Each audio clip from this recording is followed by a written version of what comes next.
क्या है आज की चर्चा? नमस्कार। सबसे पहले आप लोगों का बहुत बहुत धन्यवाद कि आप हमारे इतने से शॉर्ट नोटिस पे हमारी बात कवर करने के लिए आए। आज इस प्रेस कॉन्फ्रेंस का जो मेन उद्देश्य है आप लोगों के सामने और समाज को सेंसिटाइज करना कि जो लेटेस्ट 13 जनवरी 2026 यूजीसी द्वारा नोटिफिकेशन इशू की गई है, इसके बारे में पब्लिक को अवेयर करना, पब्लिक को एजुकेट करना कि ये है क्या और क्या नहीं है, इसके रेमिफिकेशन क्या हो सकते हैं और क्या नहीं हो सकते हैं। सबसे पहले तो मैं आपको बता दूं कि यूजीसी जो है यूनिवर्सिटी ग्रांट कमीशन 1956 में बना हुआ है, एक एक्ट के अंडर। इसका जो मेन पर्पज़ है, ये दो फंक्शन करता है। एक तो ये यूनिवर्सिटी हायर एजुकेशन से उनको फंड्स प्रोवाइड करता है, और सेकंड कोऑर्डिनेशन, डिटर्मिनेशन और maintenance of standard in the institution of higher education. Means जो हायर एजुकेशन है उनके बीच में कोऑर्डिनेट करवाता है, उनके बीच में स्टैंडर्ड ऑफ एजुकेशन है वो कैसा हो, उस चीज़ को मेंटेन करने के लिए इसका मेन पर्पज़ है। न्यू एजुकेशन पॉलिसी 2020 के जो हमारी न्यू पॉलिसी एजुकेशन पॉलिसी आई है, उसके अकॉर्डिंगली जो एम्फेसिस रखा जाएगा, जो वो इस पे रखा जाएगा कि इक्विटी एंड इंक्लूजन पे किया जाए ज़्यादा, कि कैसे इक्विटी प्रमोट की जाए और इंक्लूजन कैसे जो एजुकेशन इंस्टीट्यूशन है हायर एजुकेशन उनमें हो। उसी चीज़ के बैकग्राउंड में 13 जनवरी 2026 को यूनिवर्सिटी ग्रांट कमीशन जो है वो नोटिफिकेशन जारी करता है। और उस नोटिफिकेशन के प्रियम्बल में वो क्या कहता है, मैं पहले प्रियम्बल पे बात आता हूँ, फिर उसके बाद सेक्शन बाय सेक्शन में आगे आप लोगों के साथ बात शेयर करूंगा। प्रियम्बल में वो कहता है कि whereas the university grant commission is mandated to coordinate and determine the standards of higher education in universities. कोई नई बात नहीं कह रहा है, ये पहले से ही हमें पता है, 1956 का एक्ट है। उसके बाद वो क्या कहता है कि whereas the new education policy 2020 recognises full equity and inclusion as the cornerstone of all education decisions to ensure that all students are able to thrive in educational institution। वो equity की बात, full equity और inclusion की बात करता है जो new education policy 2020 में है। इसमें भी कोई नई बात नहीं है, क्योंकि न्यू एजुकेशन पॉलिसी में हमें ये बात बताई गई। उसके बाद हमें क्या कहता है कि whereas the university grant commission intends to promote equity in higher education. ठीक है, ये हमें पहले से पता है। जब हम आगे टर्न करते हैं, प्रियम्बल में तो ये सारी चीजें बताई गई हैं, बट जब हम आगे सेक्शंस पे देखते हैं तो हमें कुछ चीजें जो है वो क्वेश्चनेबल, कुछ वेगनेस हमें जो है वो दिखती है, और उस वेगनेस के ही संदर्भ में हमें आज ये प्रेस कॉन्फ्रेंस जो करनी पड़ रही है। जब सेक्शन 3 की तरफ जाते हैं हम, तो सेक्शन 3 जो है वो डिफाइन करता है, इसमें डेफिनेशंस दी हुई हैं, जिसमें सबसे पहली डेफिनेशन अगर हम देखें तो एक्ट की है, देन एग्रीव्ड पर्सन की है। उसके बाद स्पेसिफिकली सेक्शन 3 की सबसेक्शन सी जो है वो कास्ट बेस्ड डिस्क्रिमिनेशन की बात करता है, कि mean discrimination only on the basis of caste or tribe against member of schedule caste, schedule tribe and other backward classes. उसके बाद डिस्क्रिमिनेशन को डिफाइन करता है आगे सेक्शन ई में, इसी की सबसेक्शन ई, सेक्शन 3 सबसेक्शन ई में डिस्क्रिमिनेशन डिफाइन करता है कि डिस्क्रिमिनेशन क्या है। Means any unfair, differential or bias treatment or any enact against stakeholder whether explicit or implicit on grounds of only on religion, race, caste, gender, place of birth, disability or any of them. इस चीज को define करता है, जो article 15 में बताई हुई चीजें उन्हीं को यहाँ पे दोबारा से जो है वो कॉपी पेस्ट किया गया है। उसके बाद इक्विटी को डिफाइन करता है कि इक्विटी क्या चीज है। Equity means the level playing field for all stakeholder with respect to entitlement and opportunity for employment. उसके बाद इसमें कुछ स्पेसिफिक सेक्शंस को ही हाईलाइट करके आपको बता रहा हूँ। देन वो जेंडर की बात करता है, सेक्शन 3 सबसेक्शन के में। Gender means and includes male, female and third gender.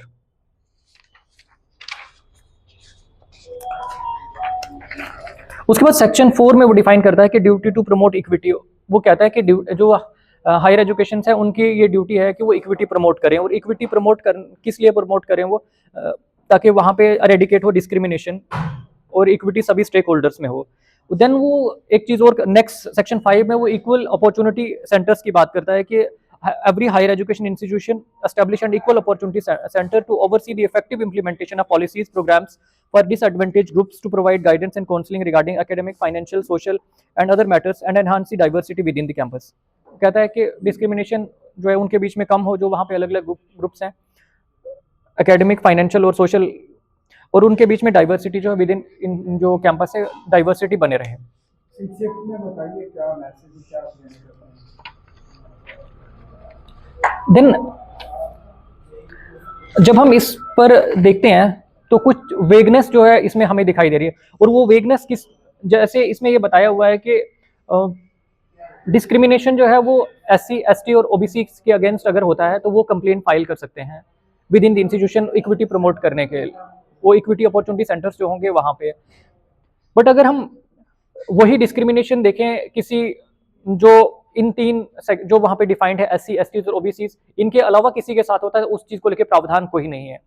तो क्या वो एक तरफ वो प्रियम्बल में ही कह रहे हैं कि हम डाइवर्सिटी इक्विटी को प्रमोट करने की बात कर रहे हैं, तो अगर इक्विटी को प्रमोट करने की बात करें तो अगर उनमें से किसी जो इन तीन कास्ट के लोग हैं इनके अलावा किसी कास्ट के बच्चे के साथ होता है या किसी दूसरे रिलीजन के बच्चे के साथ होता है फॉर दैट मैटर, तो क्या उसके लिए कोई प्रावधान है? नहीं है। नेक्स्ट इसमें प्रावधान ये भी नहीं है कि अगर कोई फॉल्स कंप्लेन कर देता है, हम बड़ी बार देखते हैं कि लॉ का मिसयूज होता है, तो उस चीज को भी बड़ा ओपन रखा गया है कि इसमें कोई प्रावधान नहीं है कि अगर कोई झूठी कंप्लेन कर देता है तो उसको कोई दंड, कोई वैसा कुछ नहीं। उस चीज के लिए वो रैशनल ये देते हैं कि जो पहले से ही पीड़ित है, जो पहले से ही सफर जिसके साथ हुआ है, तो अगर उसकी झूठी कंप्लेन पे कोई फाइन या कोई पेनल्टी उस पर इम्पोज की जाए, तो देखिए बात बड़ी साफ है कि अगर कोई पीड़ित है तो हम कभी ये नहीं कहते हैं कि उसको न्याय नहीं मिलना चाहिए।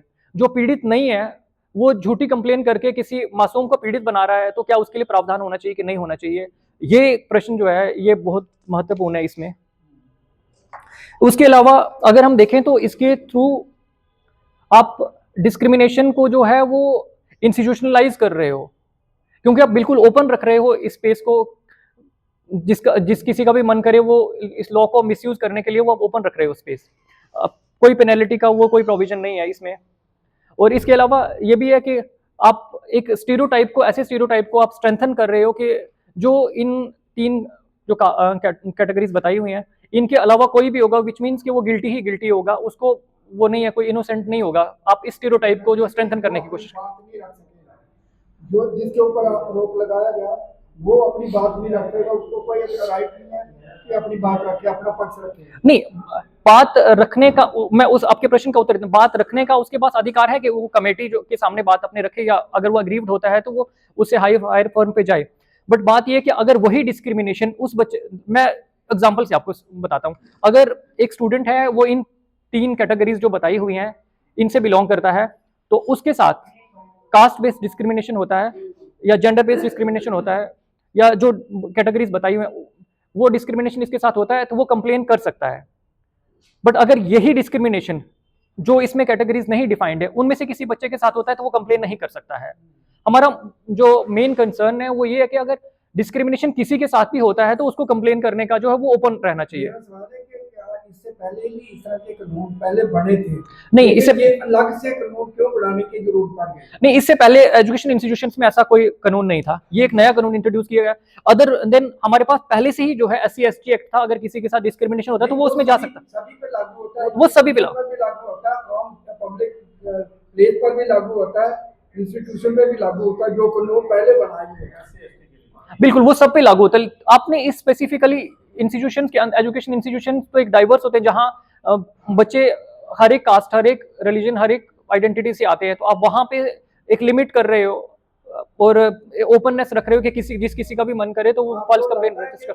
ये एक बहुत बड़ी डिवीजन करने की साजिश बन गई है कि ये बिल लाएगा तो डिवीजन होगी, ST SC OBC एक समाज हो जाएगा, स्वर्ण कास्ट वाले एक अलग से हो जाएंगे, और ये आपस में एक जो है एक समाज में एक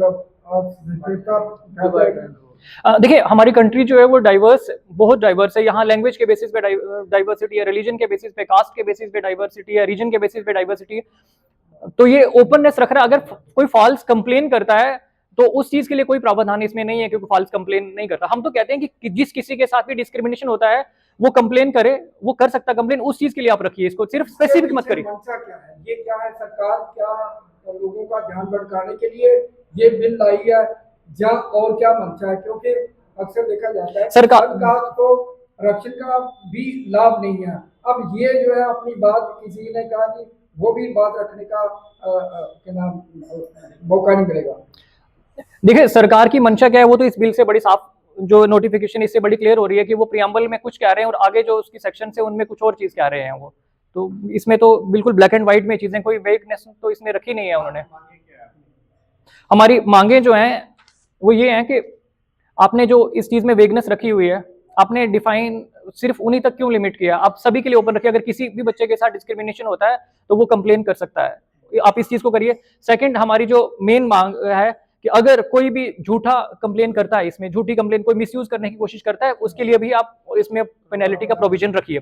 मैं आपको बताता हूं कि हमारे पास पहले से prevention of children against sexual offences act जो है, उसमें अगर कोई झूठी कंप्लेन करता है तो उसमें उसको 1 साल तक की जेल की सजा और फाइन या फिर दोनों भी हो सकते हैं। हमारे पास देश में पहले से ऐसा कानून है, अगर किसी बच्चे के साथ सेक्सुअल ऑफेंसेस होते हैं तो उस चीज के लिए उसी ग्राउंड्स पे यहाँ पे भी लाया जाए।